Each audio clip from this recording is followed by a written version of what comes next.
Welcome to Franchise Addicts, the podcast that covers every film in a given franchise. My name is Luke. My name is Peter, and with us today, instead of Chris, is Chris's rocker buddy, but more importantly, my son, Leo. What's up? And before we get things going, I want to just give my opinions on The Thing. Not the movie The Thing, the actual creature The Thing. That if Mitch McConnell, as I like to call him, if Glitch McConnell ever shows back up, we know that the thing is real. The thing has taken him. It has killed him. It has copied him. Every cell. But I like to think that while it's doing it, like TV commercials are on in the background. So when he's fully formed, he's like, oh, my moderate to severe plaque psoriasis is completely cleared up thanks to a doctor prescribed Skyrizi, and side effects include long fingers and two faces and growing tarantula legs out of your spinal column. Forget it, boys. Let's just talk about this masterpiece of a movie. This movie's approaching a perfect movie. It's approaching just perfection. Let's talk about it, boys. Let's do it. Thanks, Mitch. Gosh, good to hear from you finally. He's not glitching out anymore. He's not really freezing. Only pictures. Seemingly normal, but you know he's not normal. You were not holding up today's newspaper, so we don't know if that was pre-recorded or not. But you alluded to it. We were talking about John Carpenter's The Thing from 1982 in our Isolation franchise. So we are focusing on the theme of isolation in the movies. So we are kicking it off with Super Isolation, Antarctica, middle of nowhere, winter, The Thing. Guys, how are we feeling about The Thing? I know, Peter, this is one of your favorite movies of all time. This is my favorite movie of all time. Oh, Leo, there you go. Your favorite movie of all time. That's why Leo had to join us. Can you remember, Leo, when I first showed this to you? How old were you? 12 years old, I want to say. Yeah, 12 years old. Showed it to him as 12. I thought maybe I was showing it to him a little too early. And then we showed my other son, Finn. He was, I think, 8 at the time. And like during the scary parts, I tried to cover his eyes. And he wouldn't let me. And I was like, aren't you scared of this? He goes, no, this is fine. This is great. I think it was specifically at the Palmer freakout scene. Palmer. And he was fine. His face is just, It is old school enough, and the practical effects look, not super realistic, but realistic enough for the movies that, I wouldn't say this is like a terrifying nightmare creating film, but it is scary, and it is like existentially creepy. Mm-hmm. Yeah. Just the concept, Yeah. And you're right. The visuals might be a little goofy enough that you can separate yourself from how scary they might be, but still, if you can put yourself in the position of the characters, which the actors do such a great job of, it is very scary. Mm-hmm. I agree. What's the musical with Rick Moranis? Little Shop of Horrors. Little Shop of Horrors. Some of the character work reminded me of Little Shop of Horrors. I don't know if it's the same production designer. But really? just with some of the kills, having a monster bite a person and kind of throw them around with the plant. Exactly. Good point. Yeah. So very cool stuff going on in this film. Wanted to shout out that production designer was Rob Bottin.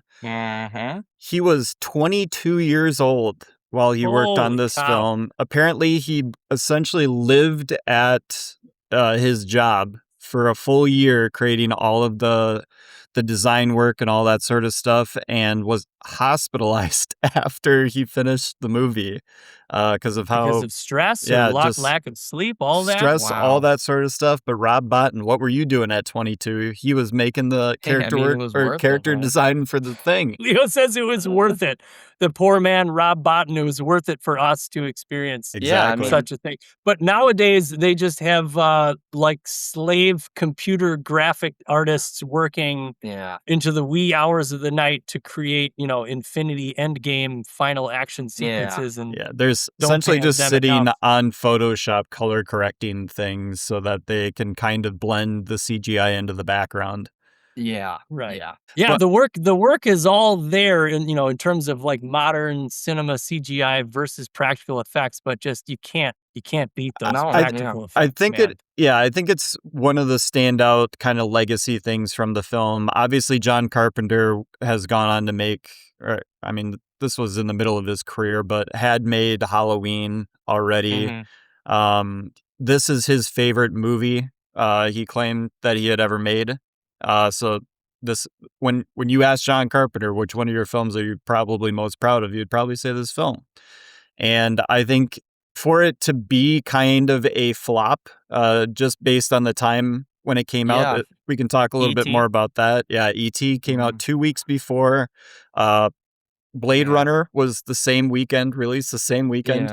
Both of them underperformed because of E.T. You can't beat a couple of like the greatest of their genre type movies. And then Poltergeist the same month. Oh, what? Wow, Yeah. Really? Yep. Oh, God. I mean, Poltergeist is one of the best horror movies ever. So Tobe one of the best Hooper, sci-fi horror movies. Tobe Hooper, who directed Poltergeist, he was supposed to make this movie, and it was supposed to just be kind of like his vision was Antarctica Moby Dick. And it was still going to include an alien. It still was going to be in Antarctica, but it wasn't going to be a shape-changing like alien. the original movie and the original novel. Well, the novel has shape-shifting. Leo has read the book, so he can talk to that. And the producers hated it so much that they kicked him off the film, and so he went on to go work on Poltergeist. And so then, he actually started working on the film? Yeah. And then Carpenter came in. He got a different writer, and they turned it into this, essentially. Did Tobe Hooper, however we pronounce his first name, did he do Texas Chainsaw Massacre? I can check on that, but yeah. So it is based on the book Who Goes There by John W. Campbell Jr. Lou, do you want to talk us through a little bit of that? I read it a while ago, but I remember in that book... it had like a true form, which is weird because like in the movie it doesn't really have one. But it was this weird like Medusa looking thing. I think it had like tentacles coming from his head. It had like 3 eyes. It was really weird. They had like a farm, like they had cows and cattle and stuff, and it's like really, really weird. There's a whole bunch of different characters. There's still like McCready though. Like was it still Antarctica? It was still Antarctica. Okay. There was still like most of the same characters, but it doesn't go into the shape-shifting aspect more. It's more the I guess you don't know, like there is shape-shifting, but I guess that's not the whole point of the book. Okay. Yeah. And it wasn't the point of the book to kind of metaphor for the Red Scare? Yeah, Red Scare. Right? So I could see how Tobe Hooper could come in and be making that kind of movie based on this novel, and then Carpenter comes in, hires Bill Lancaster to do the rewrites on it. And apparently, when he was trying out different writers, Lancaster, the guy who eventually wrote the film, is the credited screenwriter. The Blood Test was what won him over. Carpenter was like, "That's genius." Hell yeah. Yeah, we love the Blood Test for Halloween in our front door area where the kids are getting candy. We made a little like faux blood test, like petri dishes with different tape and names written on, and it looked like blood. Yeah, we had that at our front door at Halloween, and like, how many people got that? How many how many parents saw that? How many people got that? Probably nobody, but we had fun making it. Did you have one that looked like it reacted? So that no, we didn't have that. Well, you would have building on the suspense of it. I mean, you'd be like, which one of them is it? Yeah. Yeah, we could have made Palmer like a weird. Yeah, we didn't spoil it for anyone. There you go. That's true. Hey, there you go. I don't think you could necessarily spoil this film. Yeah. Although I didn't remember how long the opening is, where the guy's just missing the dog over and over and over again. I'm like, what? Yeah. This goes on for like 10 minutes. I'm like, I thought that like it was kind of like they kind of had the dog running, they had the helicopter, and then they maybe shot at it once, and then they land, and then it basically kicks into the film. Well, but a little bit longer. It's good at building suspense. All the different shots of the helicopter, the mystery, and then it also cuts to like a little bit of setup of like their facility, character development of games. McCready is playing chess and doesn't like how the game is going. Well, actually, that scene. That is my least favorite scene in the entire movie. Do Really? you want to know what that scene is supposed to be? What is it? So, the machine, it's programmed to win against him no matter what, find the best way. And it's just doing what it's meant to do versus someone like a human with consciousness who has to plan it out. And once he's checkmated, instead of like accepting defeat, he just blows the whole thing up and shouts an obscenity at it. Which is essentially what he does. Which is exactly what happens an hour and a half later. Mm-hmm. Yeah, I was just mad that he told me. He mentioned that. Great foreshadowing. I'm just thinking to myself, if I'm on an Antarctic base and it's about to be winter, why am I pouring whiskey into like a thing that I could enjoy doing and playing over and over again? Yeah, that's true. Kind of a waste. It's an insight into McCready's how he behaves, how he acts. Nature. He's good at chess. Like he can compete with a smart computer. But once he's pushed all the way, he's gonna blow shit up. Yeah, he is portrayed as highly competent the whole movie. Like they keep on telling him how fast the wind is, and he's like, I'm still gonna go fly it.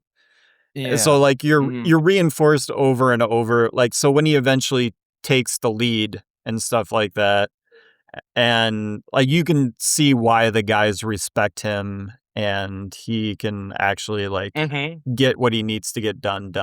Mm-hmm. So that little foreshadowing reminds me of the movie Tremors. The very beginning of Tremors, Kevin Bacon. You talk about Tremors a lot. We talk about Tremors a lot, do we? You talk about Tremors a lot. Oh. I don't even realize it. It's just like it's in the folds of my brain. So Kevin Bacon wakes up Fred Ward, who I like to call poor man's Charles Bronson. He wakes him up and he's in a sleeping bag and he looks like the worm. Oh yeah. And he freaks out and he falls over the edge of the pickup truck, which is foreshadowing of how they defeat how they just goes off the worm-shaped thing falling off the cliff. Yeah. There you go. Movie magic. Phenomenal screenplay. Perfect, that's how you do it. Back to the Future. I wanted to shout out the dog, Jed. Good boy. He is half husky, was that Finn's half favorite wolf. performance? I think, dog? yeah. I was a little upset that they were shooting really at dogs and killing dogs in the film. That was sad. It was really hard to get that dog to cooperate. Like they had to do a whole bunch of shots. A bunch of takes? Yeah. Because there are takes with other dogs in the same frame as that dog, which I would imagine would be difficult. You can tell a little bit. They do when the dog goes into the kennel the first time and is like acting weird and like laying down really slowly. You can kind of tell that there must be a trainer right off camera that's basically giving command. Yeah. Which is fine. I mean, it's a dog. Mm-hmm. I mean, it adds to the weirdness. Like it's the thing. The thing is calculating when it can start to act. It's got to wait for the humans to disappear. Yeah. So that leads me into, because we're going to be talking about this throughout, talking about different scenes of the film. I have one kind of sticking nitpick with the film, and that there isn't a clear idea of who is infected and how they are infected and why they are infected. Yeah, but I think I know it is a part of it and it's a choice, but it does kind of annoy me a little bit. Just because of how Carpenter has been, and like he basically shuts down any theories that people have and stuff like that. I think so. Like it is just a writing tool that you just never know. Yeah, well, I think that's the reason why people still talk about this movie today. Like, if we found out, like, Childs was the thing at the end, and he freaks out and kills McCready, like, I feel like it wouldn't be talked about as enough, because people already know the conclusion. I've got 7 different theories that I can read off to you guys when we get to that part, and see how you think about each of those. So I do like the fact that some people are taken on screen, some people are taken off screen. I think that's a great choice. Well, I wanted to say, just like with Predator, like, the opening is a little bit long in the helicopter and stuff like that, but you do kind of smash right into the crux of the story right away. You get introduced to all the characters all together. Yeah. You kind of recognize their faces. You get to know a little bit about them, and then they split them up immediately. So different characters learn different things and have to tell other characters. So you're already working with the trust dynamic there. It's kind of like a Survivor. It made me think of a lot of Survivor strategy while I was watching the thing. I think so. You mentioned that you thought that the beginning took a little bit long, and compared to modern horror movies, I feel like it's a small price to pay of like 10 minutes of a little bit of mysterious setup, and then once they try to shoot the dog and they blow up the helicopter, everything in the screenplay, everything that the characters are doing are talking about this event and moving from piece to piece and learning new information, and there's no time wasted after that. And I feel like if this were made today, we'd see like McCready has a wife and kids at home, and we learn about all the characters' backstories and how they know each other and why they're here. It's like we don't need to know that. Just get along. Like, it's not a lot. Yes. Like Independence Day. Hell yeah. One of the greatest movie moments of all time. Hello, boys. I'm back. One of the greatest mediocre movies of all time. Yeah. Yeah. Watch the episode, folks. I think the comments. I think The Thing is a much better movie than Independence Day. Well, obviously. Oh, we can go all the way back to the beginning. They do show a spaceship. Very cool effects. Yes. Do you like that you already know that there's alien life? This is going to be an alien movie right off the jump, or would you rather have been surprised with that? What's your take, Leo? Well, I mean, it's good setup. Also, it gives us more information. Like, something's going on in this ship, and it's crashing to Earth, and it's a good setup to understand, like, why this ship is here, like, what happened. And it's good. Because I feel like what happened on that ship must have been similar to what happens on the base. I think that there's aliens who are not the Thing on that ship who get taken over and then crash. Yeah, exactly. All right. Interesting. Yeah. Yes. As compared to the Predator, I feel like I kind of wish maybe that the Predator didn't have an opening spaceship scene, but I do think it's good that the Thing has an opening spaceship scene. That's my opinion. I would be against it. Speaking of the opening, the way that the title card is done, it's insane. They had an aquarium, a light behind it, and a stencil sketched out of the title card, and they had a garbage bag in front of it. They lit it on fire, ripped it apart slowly, and that's how you get what it is in the opening. Amazing stuff. Carpenter is so good at so many different weird things. So John Carpenter, who famously scores many of his movies, did not score this film. That was Ennio Morricone, who's famous for many spaghetti westerns and also working with one Quentin Tarantino. Hateful Eight, based off of this movie, right? Yep. Very much so. Do we think that Carpenter had like a strong influence of how he wanted this to sound, meaning like choices of instruments, but Ennio Morricone ended up composing it because it sounds so Carpenter-y? Yeah. No, it seems like Carpenter used some of his unused compositions along Morricone's work. So there's some of him in there, but yeah, it's mostly Morricone's work. Hey, I mean, one of the great composers in cinema history, I'm sure he could adapt John Carpenter's style. It's not like Carpenter was making, impossible to make music. I'm sure he just has Carpenter just has a very distinct style with the synths and, creepy stuff. Mm-hmm. But the score in this movie is incredible. I mean, the Halloween one is iconic. Yeah. Yes. I think that this movie really shines when there are some slow suspenseful parts with Morricone providing. It gives the perfect feeling for what each scene is supposed to try to convey. Yeah. Mm-hmm. Like, especially when they discover the big UFO and there's like the high strings playing. That's perfect for like discovering something. Like, yeah. Yeah, and I just love the scene where they go back to the base, the Norwegian base, and they're Kurt Russell just finding everything. You get to see the double-faced monster. It's like, is that a man in there? Yeah. And so you get a bunch of sweet imagery. That is also the same U.S. base just from the end of the movie. So they shot it out of sequence at the end after they had done all the explosions and stuff.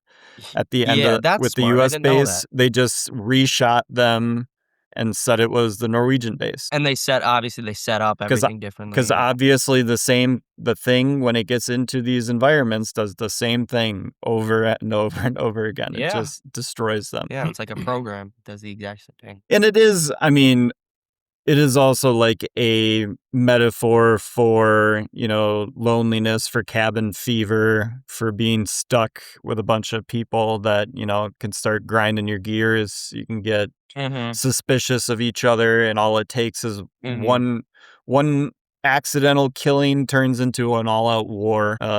In factions. What did they mention? The Norwegians were there for 8 weeks? Yeah, it's like they're only there for 8 weeks. They can't go stir crazy. And Knowles is like, I don't know, man. I mean, look at Palmer. He's been the way he's been since he got here. Yeah, Knowles just wants to play as Jimi Hendrix and stuff. Yeah. No, that was Stevie Wonder. Yeah. Stevie Wonder, yeah. Oi, Stevie fucking Wonder. I did like, I haven't seen this movie as much as you guys have, so I don't remember all the character names, but the guy who's like lighting up a blunt every single scene that he's in. Palmer. I did like that they got successfully bigger and bigger, like the thing he was using to smoke the weed got more ornate as it, like, each scene he either has a bigger joint or he's then hitting a pipe. It's like every room that he's in, he has a different stash in a different device. So what are they do? Like, what is their job on this facility? Research Antarctica. This seems like the greatest job of all time. You just go hang out. Yeah, they got like pinball machines and table tennis. They're obviously weirdos, and this dude is like a loner. I mean, Kurt Russell's just getting Chariot to the gods, man. Chariot to the gods. McCready's getting drunk in his little watchtower like 24/7. Yeah, I just want to go get drunk in my shack. And then go take the copter up. I'm like, this guy has half a bottle of J&B in right now. Hey, Sweden! Hey, Sweden! That was a great line. Yeah. I thought I was like, this is the greatest job of all time. I really got a kick out of the radio guy with the sunglasses. I thought he gave, like, he was sneaky my performance of the movie. Windows. There's Windows and Mac. Leo remembers, Windows and Mac are two different names. Nice. Yeah, Windows was great. Highly suspicious throughout. Definitely like a Survivor character that you're like, we got to get that guy out. When it starts getting down to the wire, that guy's out of here. Survivor in the blood test. I liked maybe one of the smartest characters that upon rewatch, exactly what I was going to say. Fuchs. There is a scene where who comes upon Fuchs kind of startles him. McCready. McCready comes upon Fuchs and he quickly reaches for like a beaker. And you're like, what? What is he reaching for? And then later Fuchs dies by burning. And I'm assuming that he poured like a beaker of something flammable over himself and then right before he was attacked and lit himself on fire. Yeah. Which is incredible. And he's the didn't he find the McCready shirt while he was out there?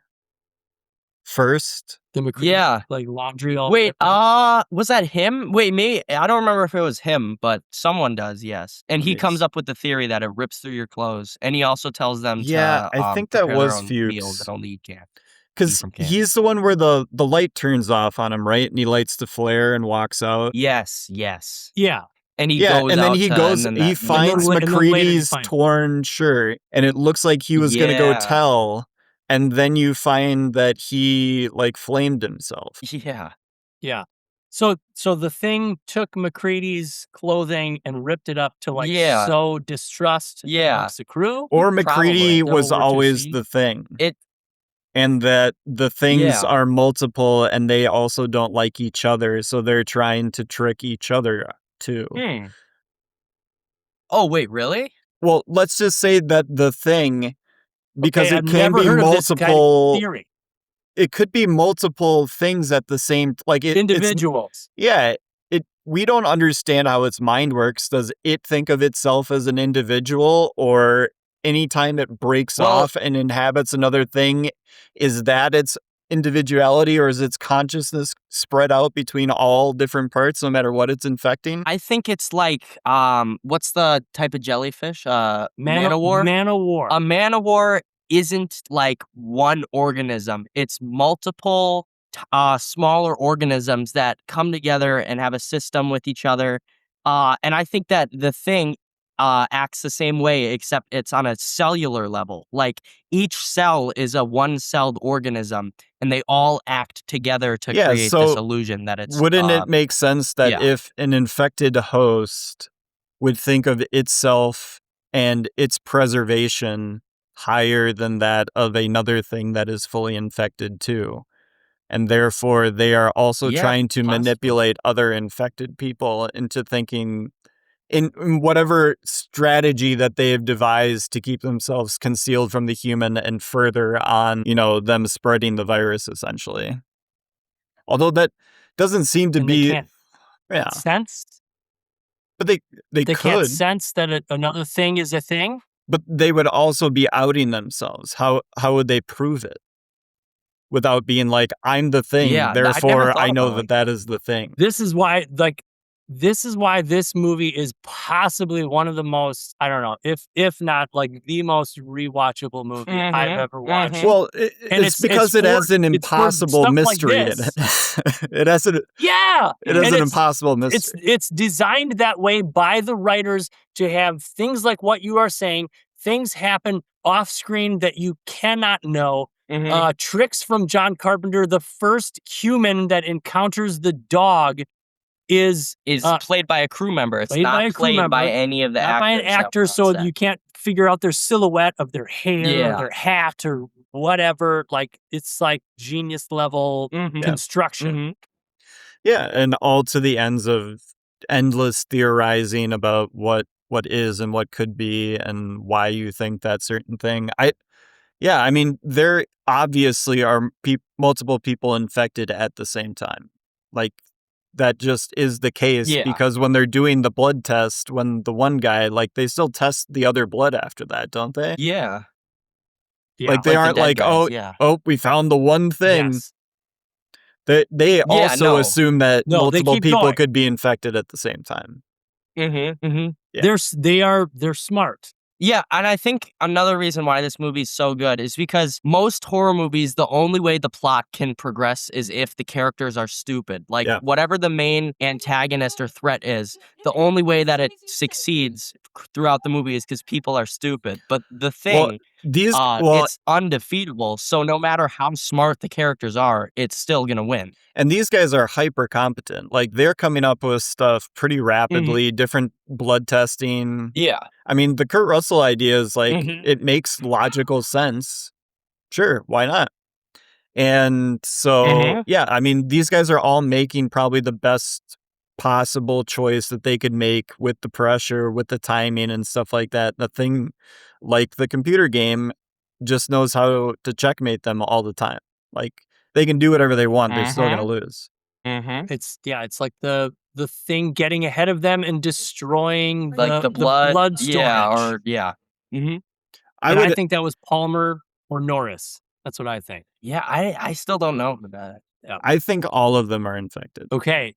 So what you have theories about what's happening at the end based on what you have talked about of things not revealing themselves until the right moment. So you think both Childs and McCready at the end could be infected?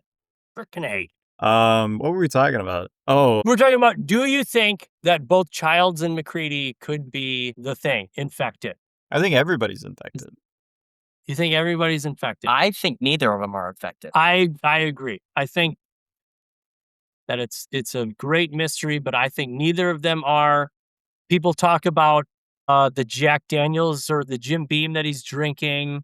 Yeah, because he was kerosene. Yeah, because he was using that for Molotov cocktails before, so it makes sense that there was gas in there, and McCready's doing one more check and knows that if he drinks it and doesn't react, that he's infected. See, the thing is, but the thing has illustrated to us that it it will copy a human perfectly to the cell, which means like their taste buds and their nerves would react to potentially, the kerosene or the gasoline the same way that Norris ends up having a heart attack, even though he's infected. It's because it's copied his heart disease as well, whatever problem his heart had.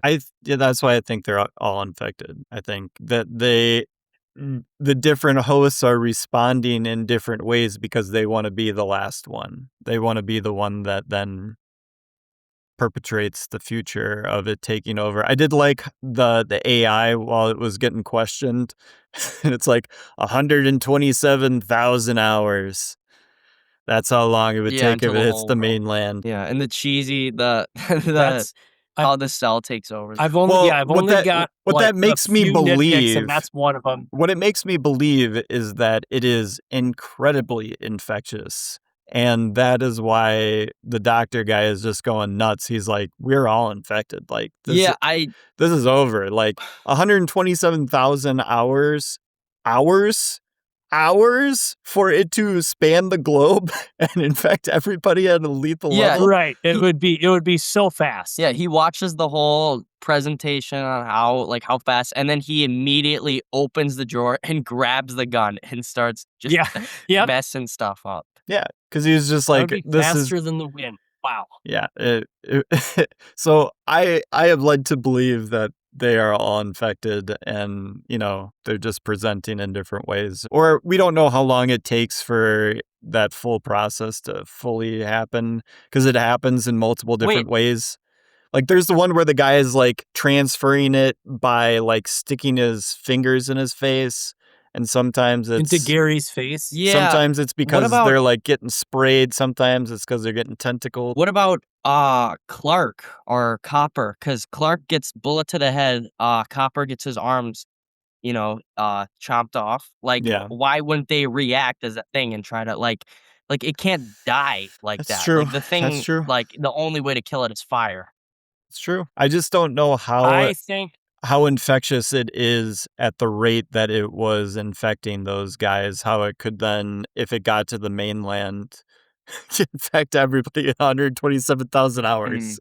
Right. Like I don't like that's one of my few nitpicks is like the cheesiness of the little graphics like zipping around like your Pac-Man infecting red and blue pixels and stuff like that. And then I think all I needed was the text of like Blair just going through predictions and like he could have been typing questions to the computer. Mm-hmm. We don't need any cheesy graphics. I didn't need. How long was Blair the Thing? That's the real question. There we go. Now we're back. All right. How long is Blair the Thing? Was he the Thing when they have the shot of him with the noose? Which is a great shot. Yeah, I think when he's acting like I'm fine now, I can go back. That's when he's the Thing. Okay, so they were right to lock him away. Yes, but I don't think it doesn't matter. I mean, But does he know he's the Thing? Whenever does he know he's infected?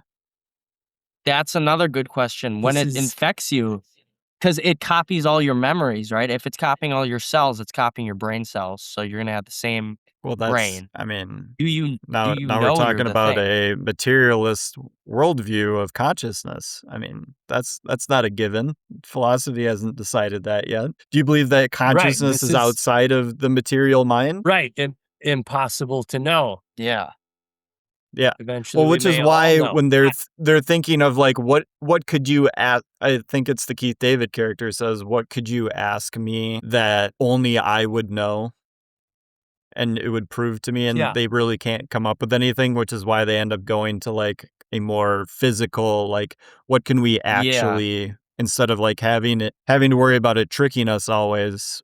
Let's just draw some blood and figure this out. What's a guaranteed way? Yeah. Yeah, they basically did the like paternity test for those TV shows. Like, at this point we can just sit here and have the couples argue about this all that they want, but let's do the paternity test, baby. Let's get the test results. You are not the Thing.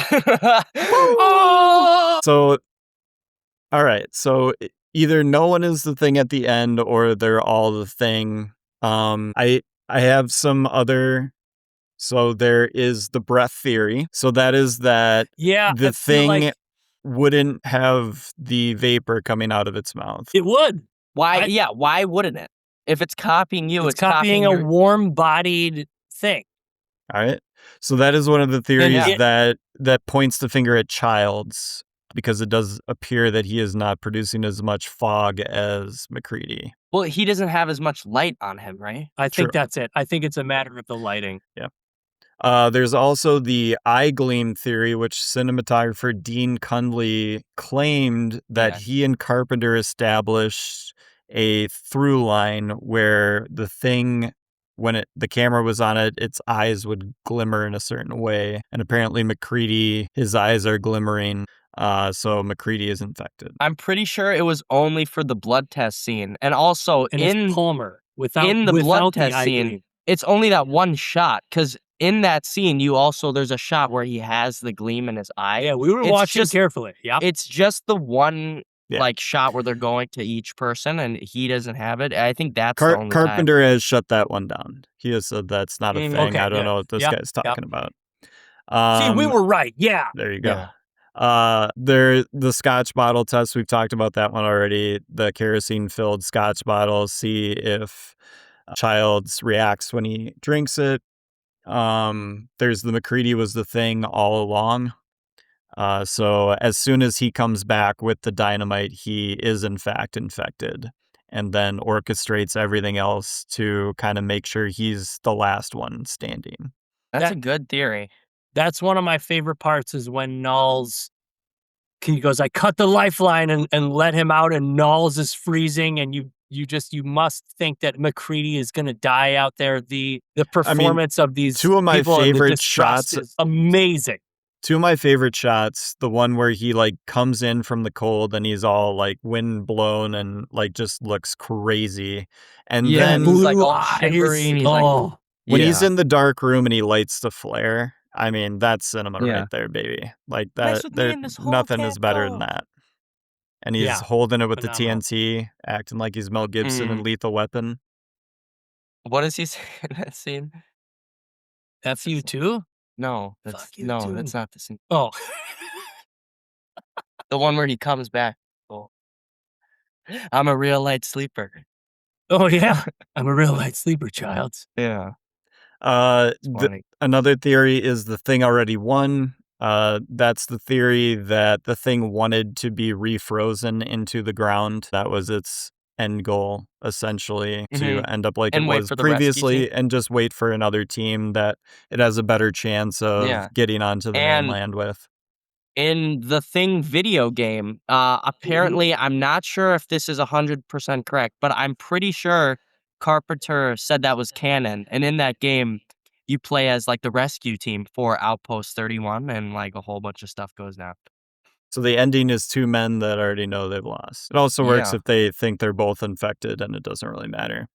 And then there's not fun in a good fun way, but there is a racial bias theory that black characters in horror movies in the 80s didn't usually make it to the end of the movie. So Keith David making it to the end is very weird. I mean, I think there should have been more Keith David in this movie because I love his voice. So I just like his voice. Yeah. Have you seen They Live? Yeah. I don't think I've seen the full movie. It's a documentary about yeah, that's true. Yeah, about aliens controlling everything, but it's not aliens. It's the billionaire oligarch controlling everything. The bourgeoisie. It is a true story.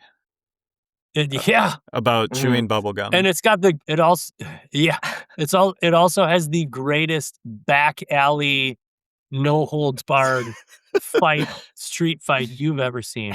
South Park. South Park did a parody of it. Leo's seen that.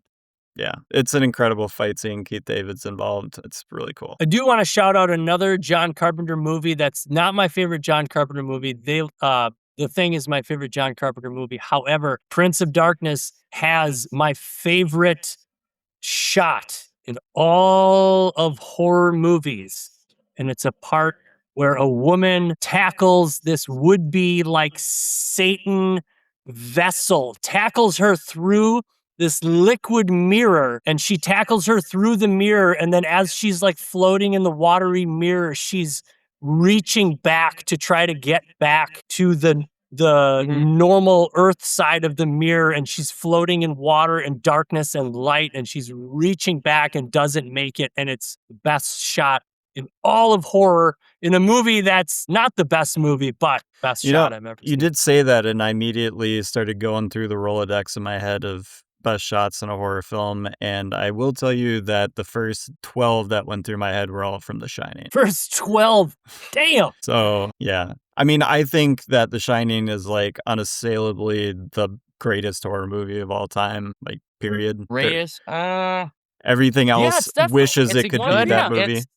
But like the greatest horror movie of all time? Yes. I don't know about that. You think it's this one? I think it's this one. I would rather rewatch The Thing over The Shining. That's fair. Yeah, I think this is a more rewatchable film for sure. Mm-hmm. I don't think it has the same level of camera work, and if you want to talk about setting things up visually over and over and over again, Kubrick is just doing that constantly. He's basically telling you what's going to happen in the movie before it happens visually over and over again. Mm-hmm. And that's part of what like builds the dread over and over, is that you like in your subconscious, you already know that this thing is going to happen, but you're not ready to deal with it yet until it actually happens. So, but I think The Thing does that same thing where like it really does a great job of building and building and building. You don't really get a gnarly kill until the dog kennel scene. Yeah. And the guy's arms going into the mouth, gnarly. The stomach mouth is pretty great. Which one? The arms going through the stomach mouth. Yeah. I think that the Norris heart attack and then subsequent Norris chest mouth heart is possibly one of the greatest misdirections in all of movies, because you're like, okay, Norris can't be the Thing. Yeah, he's just a normal guy he just died, having a heart attack. And then that happens and his head detaches in a tarantula thing. And like sometimes I'm watching myself on these podcasts and my neck is kind of long and like my spine is not quite aligned, and I feel like I'm Norris while I'm recording these podcasts sometime. My wife is gonna hate that when she sees this. You kind of look like one of the aliens in Men in Black. Yeah, with a small head too. Yeah. Anyway. We should do Men in Black. I like Men in Black way more than Independence Day. I think Men in Black is like one of the best just like popcorn flicks there is. No question about it. Yeah. So what we were talking about the different, because I just mentioned like tarantula legs and like all that kind of stuff. All the different weird things that come out of The Thing, are they different attributes of the different creatures that The Thing has overtaken in its past? Because it has the DNA, like the information for all of the other things it's taken over before in each cell. So don't you think it try to use that to its advantage whenever it can? I couldn't really develop a theory on the logic of how The Thing separated and then was recombining, how fast it could do it, why it was doing it in the way that it was doing it. So I just kind of let the movie happen. I don't know. That's one way totally to do it. Yeah, well, it probably happens pretty fast. What is Bennings taking over? Bennings is like almost probably done with his transformation before they kill him, right? He's almost done, except for his long fingers. Yeah. Yeah. It was at least over a minute to get infected and then fully transform, and even then I really think there's not much to think about save for the fact of the rule of cool. Can we do something gross? Can we do some reverse shots of tentacles flying in and out and have people's faces split open? It's and inflate and gratuitous blood and violence. I mean, I'm all for it. Yeah. I'm here for it. All right, let's get into our awards. So let's talk about our favorite scene from The Thing. Leo, you're our special guest today. You kick it off. All right. Well, I have to say the whole both build up to the chest, the chop scene, and also the aftermath of it. It's just incredible. The suspense, like when he's if you're watching it for the first time, it might not be as suspenseful, when he's just doing the compressions. But like, if you've seen that before, it's coming, and it's just the wow factor. Yeah, is there, and also even if you know it's coming. Yeah, even if when you know it's coming, it's still just, my God, yeah. And then just the cleanup, like the torch it, and yeah, it's just great. And then his head detaches and grows the legs, and it starts waddling off. Great little comedic, comedic Palmer, bit. Yeah. Doesn't Kurt Russell say like, "Are you fucking kidding me?" No, it's Palmer goes, "You gotta be fucking kidding." There you go. And then it's great. Peter, your favorite scene? Favorite scene, which I'm sure is a lot of people's favorite scene. It's the blood test scene, and all of the characters' choices and their distrust and the suspense builds up to this very smart choice of the characters to do this physical test. But I think my favorite aspect of it is, we mentioned this before, is people that they turn out to not be the thing, but the actors perform this in a way the character does not know if it's going to be the thing or not. Right before the heated copper wire touches their blood, also, they think they're afraid that they might be the thing, and they don't even know. Yeah, there's kind of a real thing with that, because John Carpenter didn't tell them who was going to be like the thing. Sure. So when it happens, the actors are probably actually like thankful that they're not it. And what is the thing? The thing is so perfect is that it's going to act like a person who's afraid to be found out, maybe, so as not to give up its spot until the very last moment. Last moment. I think it's another great case of Carpenter taking his time too. The amount of time Kurt Russell takes heating it up on the pilot light. Like it is not rushed. It is savored for every bit. He lets those guys kind of scream and yell at each other as much as possible. I did think it was funny, some of the acting of the tied up guys when the guy is getting like thrown around the room, and them just like in the chairs doing fake like scared acting, like, whoa.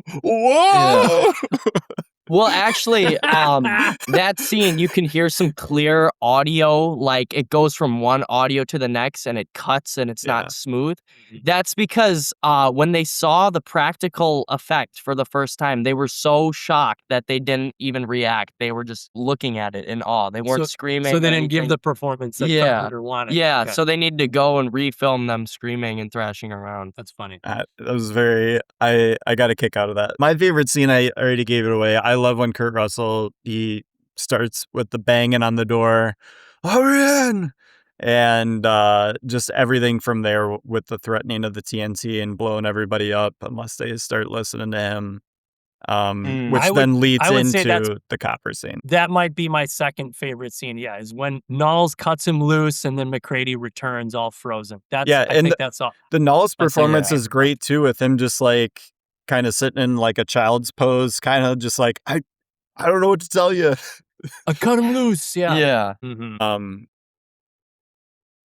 Favorite performance of the film? Leo, you want to go first? I'm gonna have to say who plays Gary? What's his name? Lancaster. Burt Lancaster. I don't know. He just gives such a good, convincing performance of like he's the leader, and once this starts happening, he's like, "Oh, I wasn't prepared for this." Like, it's just so good. Gary is Donald Moffat. Okay. Really? Who's Burt Lancaster? Yeah, who's Lancaster? Bill Lancaster is the screenwriter.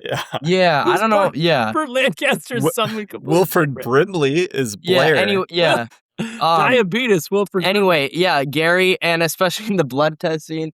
I know you gentlemen have been through a lot, but if you wouldn't mind, I will be. Just whatever. What does he say? I want to spend the rest of this winter tied to this fucking couch. Wow. So many good one-liners. I was also, Leo, we're similar here. I was also going to give it to Gary. What did I say his name was? Donald Moffat. So he appears as in The West Wing. He plays CJ's dad when she goes home. Oh, you love The West Wing. And I love The West Wing, and he is incredible in that. He plays CJ's dad, who is starting to develop dementia, and she goes home and realizes it, and he gives such a beautiful performance of like a guy that's just trying to hold. He's an ex-math teacher, and he's just trying to hold on to his mind, and he's just so good. And when I saw him in this, I'm like, oh, he's the best. Those eyebrows are so crazy. Those eyebrows. It's like jet blonde eyebrows. Yeah, he's a great performer. I do agree that he gave an incredible performance of just like fear and confusion in his eyes. He was fantastic, just in his eyes. Shout out to the guy who played Fuchs, Joel Polis.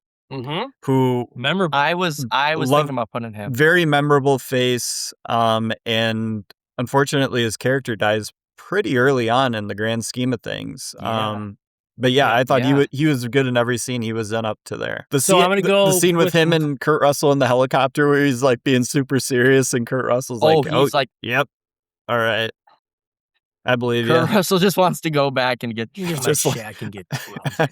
I'm going to go with my best performance. This sounds like it should be an MVP pick, but I'm going to go with best performance because they have to perform these special effects shots to work, and it's Rob Bottin, special effects supervisor. Yeah. I think that you've got to put in the work to make these practical effects to perform a certain way with a certain kind of look and a certain kind of timing. And that's not just something you put in like behind the scenes work in. You have to perform these things on camera to work and to look good.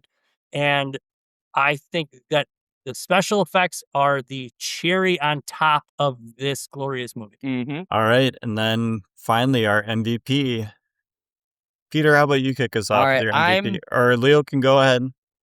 Go ahead, Leo. Leo, go ahead. All right. I'll go with, now he just said Rob Bottin, but I think in the grand scheme of things, the way this movie's remembered today, I feel like when people think about this movie, you immediately think of, oh, doesn't that movie have like crazy special effects? And it's like people walked out of the theater and people hated it because it was too gory. Like that, I don't know. It just pioneered, I think what came after it, like The Fly as well. Like that's another example. And I think that, I don't know.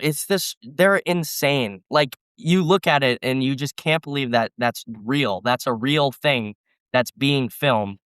And yeah, he's just incredible. Did he work on The Fly as well? I don't know. Ask Mel Brooks. Mel Brooks produced. Yeah, he may have. Yeah, just incredible. And I don't think this movie would be talked about the same way with that. Yeah, for sure. I agree with that. Peter? MVP, like I said, so Rob Bottin is the cherry on top with the special effects. And I think that the MVP is the screenplay.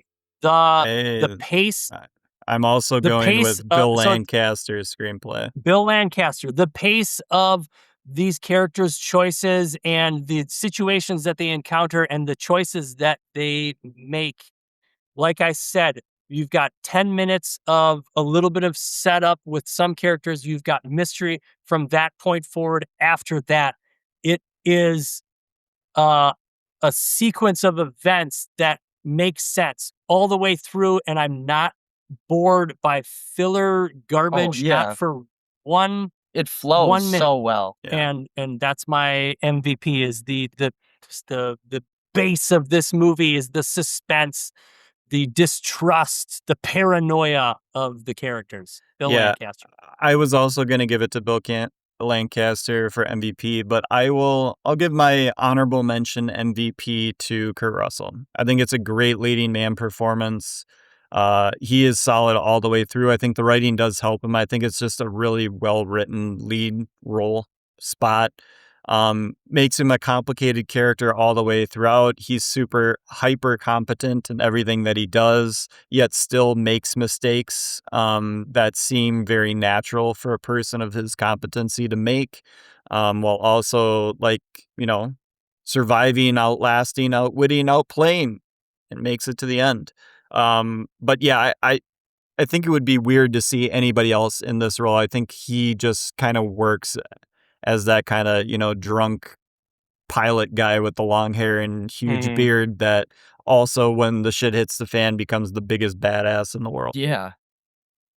I think Kurt Russell has rarely made any bad choices of what movies that he is going to be in. I think he's one of the greatest stars that we've ever had.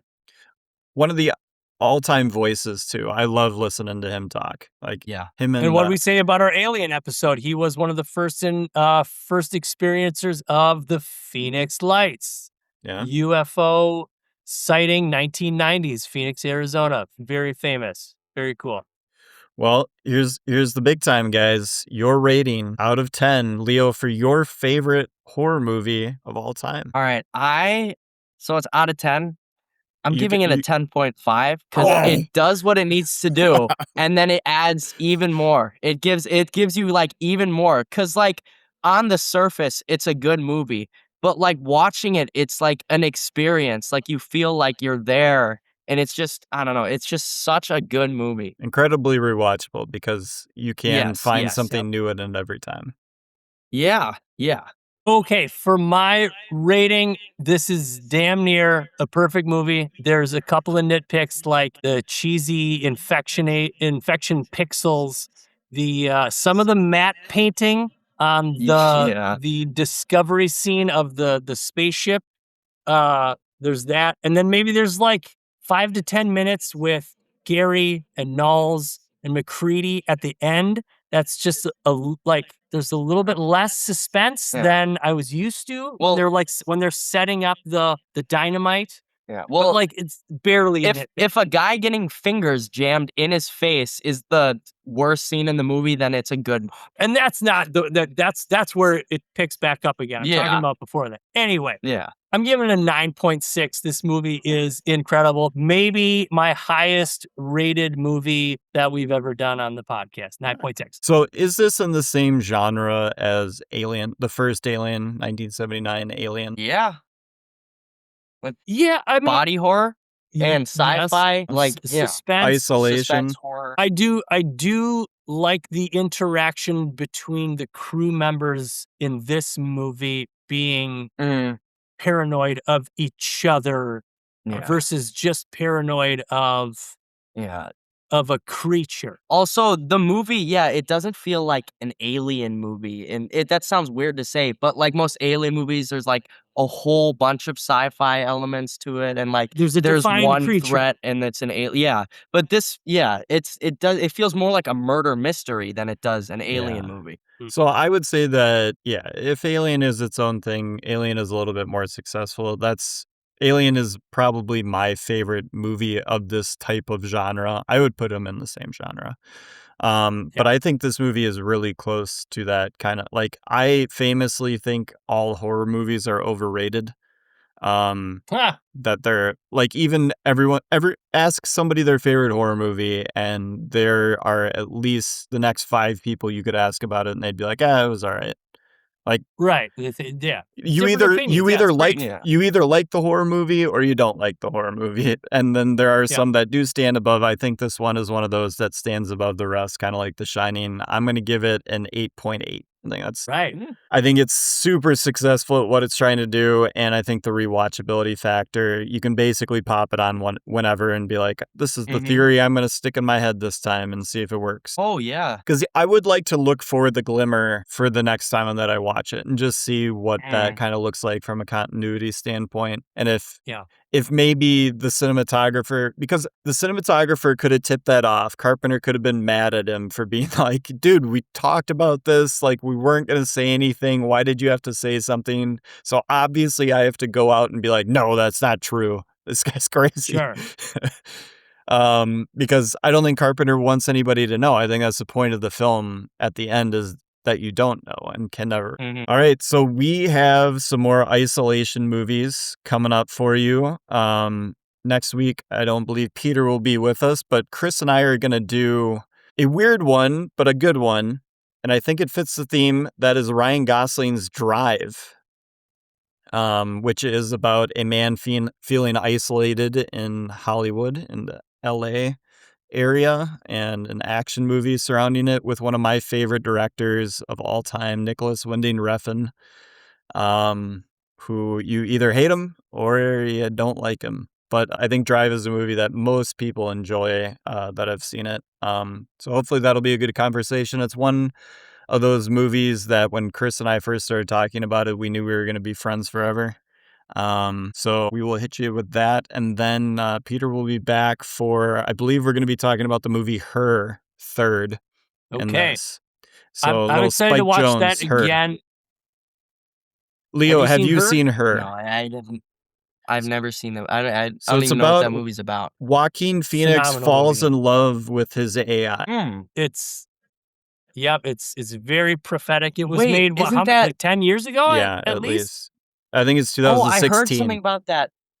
Yeah, I'm pretty sure that movie is based on, it's either the director or screenwriter's relationship. And then the other person in the relationship, in real life, she also made a movie about what her point of view on that relationship was like. Whoa. Yeah, so there's 2 movies about the same relationship. Have you, Peter, have you seen Being John Malkovich? I have a long time ago, like when it first came out. So that's... Same director, Spike Jonze, right? Yeah, Leo, have you seen Being John Malkovich? No. It's a weird movie. So it's a Charlie Kaufman written movie directed by Spike Jonze, and it's about these people that are kind of down on their luck, and they find this secret portal in their apartment, and when they go through the portal, they are in the mind of the actor John Malkovich, who plays himself in the movie. And so they get to experience what it's like to be start to control it. That's such a weird... That's cool, though. But I gotta watch that. But it's like it's an exploration of consciousness and what it means to actually be like have your mind. Do you have to be actually physically connected to the body that you're in order to feel things? Yeah. Are you guys doing The Shining on this one, the Isolation? I don't think The Shining so. Shining would be. We haven't decided on a 4th movie. We could bring The Shining in on the back, because that's a heck of a good isolation movie. I know. Maybe the ultimate isolation. It is the ultimate isolation movie. We talked about some other ones. We were going to do Castaway. I think we'll do Castaway. We'll find another time to work Castaway in. We were going to talk about The Island of Dr. Moreau, which would have been a fun, weird one to do. We might still do that one at some point. That's a cool one. Lot of fun backstory going into that movie. But yeah, that's what we got coming up. Drive next week. We'll get this one out to you guys. Leo, thank you for hopping on, talking about one of your favorite movies. Peter, thank you as always. Yeah, my pleasure. Yeah. Thanks, Luke. Thanks, Leo.